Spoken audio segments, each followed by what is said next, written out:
폭염 때문에 수돗물 온도가 30도까지 올라 주민들이 불편을 겪고 있습니다. 주로 농촌 지역에서 활동하는 해충은 도심에서까지 기승을 부리고 있습니다. 국립아시아문화전당 야외 무대에서 월드뮤직 페스티벌이 열리고 있습니다. 한여름밤의 음악축제 현장 연결합니다.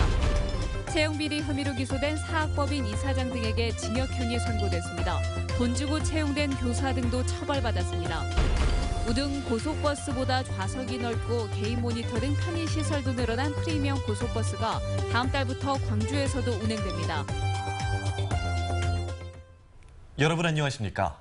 올여름 무더위의 기세가 꺾일 줄 모르고 계속되고 있습니다. 이런 무더위를 날려보낼 공연이 국립아시아문화전당에서 펼쳐지고 있는데요. 올해로 7번째로 개최되는 월드뮤직 페스티벌 소식인데요. 현장에 백담비 기상캐스터 나가 있습니다. 그곳 분위기 어떤가요? 전해주시죠. 네, 이곳은 월드뮤직 페스티벌이 열리고 있는 국립아시아문화전당의 야외 무대입니다. 신나는 공연이 펼쳐지면서 관람객들의 흥과 재미가 한껏 달아오르고 있는데요. 많은 분들이 곳곳에 삼삼오오 모여서 노래를 따라 부르고 즐겁게 공연을 즐기고 계십니다. 조금 전에는 가수 김태우 씨의 공연이 진행돼 관객들의 뜨거운 박수갈채를 받았습니다. 내일까지 이어지는 아시아 문화전당 월드뮤직 페스티벌은 예멘블루스와 탈라하 등 세계 10개 나라, 13개 팀의 뮤지션들이 다채로운 음악을 선보일 예정입니다. 국내 출연진으로는 가수 알리와 베이시스트 성민재, 재즈 피아니스트 조윤성이 함께하는 색다른 트리오 무대가 준비되어 있습니다. 특히 내일은 독보의 동물 이난영 선생의 탄생 100주년을 기념해 그의 딸 김시스터즈 김민자 씨가 노래를 선물합니다. 네, 요즘 밤에 밖에 나가보면 그런대로 조금은 시원하게 느껴지던데요. 더위의 기세가 금방 꺾일 것이라는 예보도 나오고 있죠. 주말 휴일 날씨 안내해 주시죠. 네, 안타깝게도 더위를 조금 더 견디셔야겠습니다. 주말에도 비 소식 없이 푹푹 찌는 폭염이 이어질 것으로 예상됩니다. 주말과 휴일 동안 광주의 낮 최고 기온이 35도 안팎까지 치솟는 등 무더위가 기승을 부릴 것으로 보입니다. 광주와 전남 대부분 지역에 폭염 경보와 주의보가 내려져 있는 상태입니다. 다행스러운 것은 지속됐던 열대야는 사라질 것으로 전망됩니다. 해가 저문 뒤에 진행되는 뮤직 페스티벌에 오셔서 신나는 음악과 함께 더위를 날려버릴 즐거운 추억 만드시기 바랍니다. MBC 뉴스 백단비입니다. 한 시골 마을의 수돗물 온도가 30도를 웃돌고 있습니다. 찜통더위에 지친 주민들은 한여름 따뜻한 수돗물 때문에 여간 불편한 게 아닙니다. 문현철 기자가 보도합니다. 숨이 턱턱 막히는 찜통 더위 때문에 잠시 농산일을 접고 집에서 씻어보지만 더위가 가시질 않습니다. 보일러를 틀지 않았는데도 따뜻한 수돗물이 콸콸 쏟아집니다. 온도를 재보니 33도. 목욕탕, 원탕 수준입니다. 20도 안팎인 일반 수돗물 온도보다 무려 10도 이상 높습니다. 일하고 와서 씻을 때 물이 따뜻하게 나오니까 엄청 힘들어요. 그래서 늘 자꾸 물을 더 많이 쓰죠, 훨씬. 폭염 때문에 지표면의 온도가 60도까지 치솟고 도로에 매설된 상수도관도 함께 달궈지는 것으로 추정됩니다.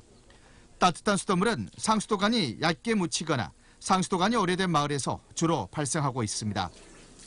마을에 인입되는 관로를 굴착하든지 저희들이 조사를 해서 그에 따른 조치를 해 나갈 계획입니다. 연일 가마솥더위가 맹위를 떨치면서 수돗물까지 뜨거워지고 있습니다. MBC 뉴스 문현철입니다. 갈색날개 매미충이라고 들어보셨습니까? 농작물 가지에 알을 낳거나 수액을 빨아먹어 농가에 많은 피해를 주는 고약한 해충입니다. 크기도 제법 커서 흉측한 이 벌레가 최근 도심에도 때로 출몰해 기승을 부리고 있습니다. 이미지 뉴스 리포터입니다. 나방같이 생긴 벌레들이 나뭇잎과 자동차 위에 수북히 모여 있습니다. 몇 년 전부터 주로 농촌 지역에서 나타나기 시작한 갈색날개 매미충입니다. 가지에 알을 낳아 아예 나무를 말라 죽게 하거나 열매가 제대로 자라지 못하게 해서 농민들에겐 이미 골칫거리가 된 지 오래입니다. 그런데 최근 이 갈색 날개 매미충이 도심에 자주 출몰해 시민들이 불편을 겪고 있습니다. 앞면 전체가 유리창인 이 가게는 밤만 되면 갈색 날개 매미충이 불빛을 가릴 정도로 다닥다닥 붙어 있어 영업에 지장이 생길 정도입니다. 저희는 아예 문을 잠가놓고 고객님은 아예 뒷문으로 이렇게 들어오게끔 하고 있어요. 근데 그 문제뿐만 아니라 그래도 비집고 들어오는 사이로 들어온 애들이 있어서 사이사이 죽어 있는 애들도 많고. 방역을 요구하는 민원이 늘어나면서 지자체에서도 방역을 강화하고 있지만 번식 속도가 빨라 퇴치가 쉽지 않습니다. 갈색날개 매미충이 도심에까지 출몰하고 있는 것은 지난 겨울부터 이어져 오고 있는 이상고온 현상 때문으로 보입니다. 따뜻해진 날씨 때문에 겨울을 나며 죽는 유충이 줄면서 개체 수가 크게 는 겁니다. 봄에만 부화하던 갈색날개 매미충이 여름철인 8월에도 부화하는 등 생태 특성이 바뀐 현상도 최근 국내에서 처음 관찰됐습니다. 이게 2세대가 된다고 하면은 100개가 다시 100개씩을 나게 되면 10,000개가 되는 겁니다. 결국은 그 개체 수가 기하급수적으로 증가할 수 있는. 혐오감과 불편함을 주는 외래 해충까지 기승을 부리며 무더위 속 시민들의 짜증 지수를 높이고 있습니다. MBC 뉴스 이미지입니다. 열섬 현상 완화와 도시 미관을 위해 추진해온 나무 심기 운동에 목표를 달성하지 못한 채 사실상 마무리됐습니다. 광주시는 지난해 유대회 때까지 2,015만 그루를 심기로 목표를 높였지만 작년 말까지의 실적은 1,900만 그루에 그쳤습니다. 광주시는 앞으로는 목표를 정하지 않고 나무를 심겠다고 밝혔지만 식재량이 매년 150만 그루 안팎에서 작년에는 80만 그루 수준으로 줄었습니다.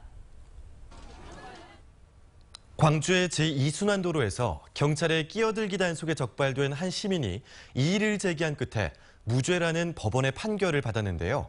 그동안 문제가 없다던 경찰은 해당 구간에서 단속을 멈추고 도로 시설물 정비에 나섰습니다. 송정근 기자입니다. 제2순환도로 효덕교차로를 이용해 목포 나주 방향으로 가는 차량의 블랙박스 영상입니다.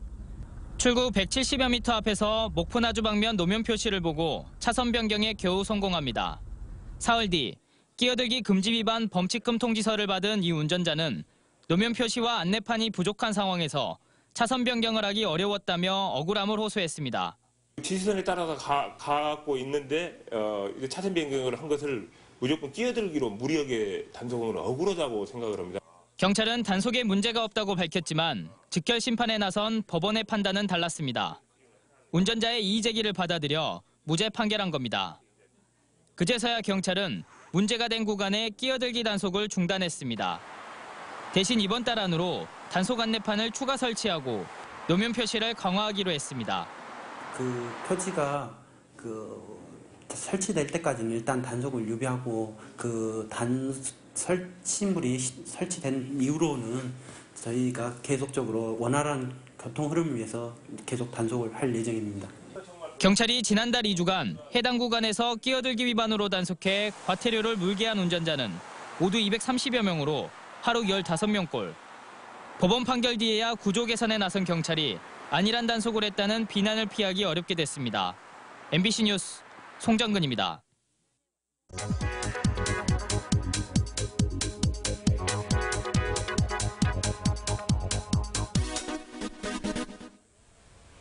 평소 대중교통 얼마나 이용하십니까? 광주에서 평일 시내버스와 지하철 등 대중교통을 이용하는 인구는 24만 명. 대중교통이 운행되는 수와 이용객 수 비율을 나타내는 통행 비율은요, 광주가 1.8명으로 대구와 부산, 서울에 이어서 전국에서 4번째로 높았습니다. 광주에서 이용객이 가장 많은 대중교통은 송암공단에서 살레시옥으로 오가는 진월 07번 시내버스인데요. 하루 이용객이 2만 1,000명이 넘습니다. 하지만 지난해 대중교통을 이용한 시민들의 만족도는 7점 만점에 4.8점으로 2014년보다 떨어졌습니다. 환승 시스템과 정보 제공은 비교적 좋은 점수를 받았지만요. 혼잡함과 청결 상태 점수는 3점대에 그쳤습니다.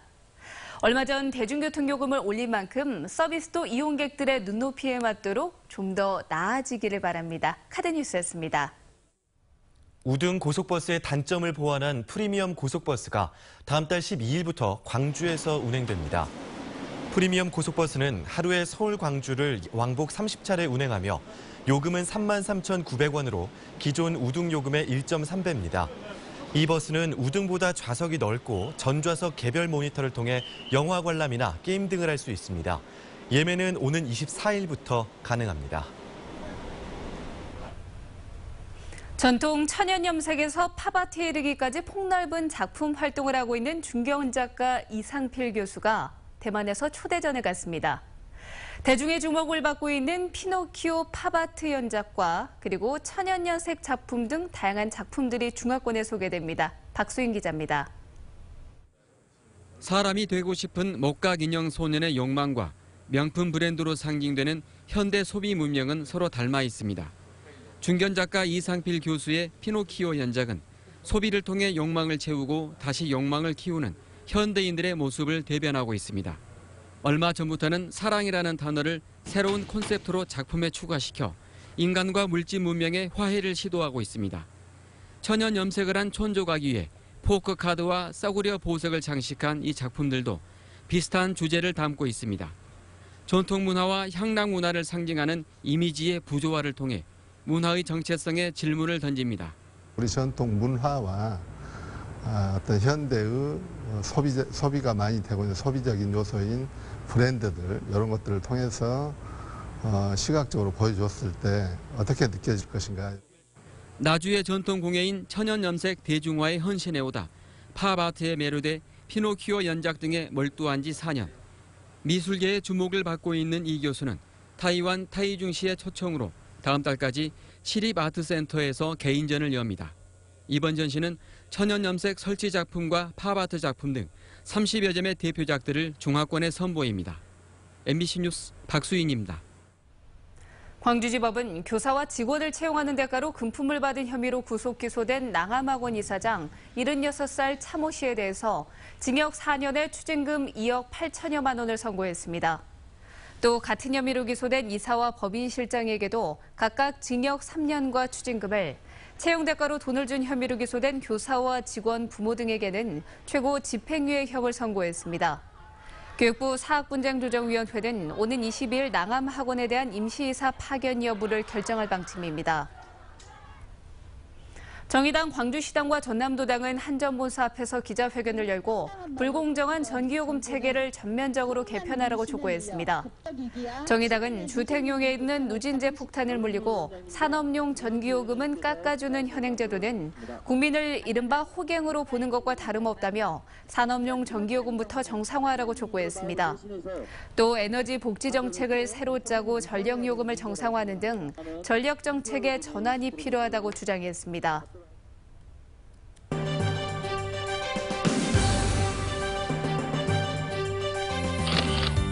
광주 동구 장애인복지관 소속 장애청소년 야구 동아리 이스트 타이거즈가 기아 타이거즈가 후원하는 지원 사업에 선정돼 기부금을 받았습니다. 보성군이 광복 71주년을 맞아서 서울에서 담사리 의병장 안규홍 창작 공연을 선보였습니다. 구례군이 대규모 관광개발 프로젝트를 성공적으로 추진하기 위해서 블랙야크 아이쿱 생협과 업무 협약을 맺었습니다.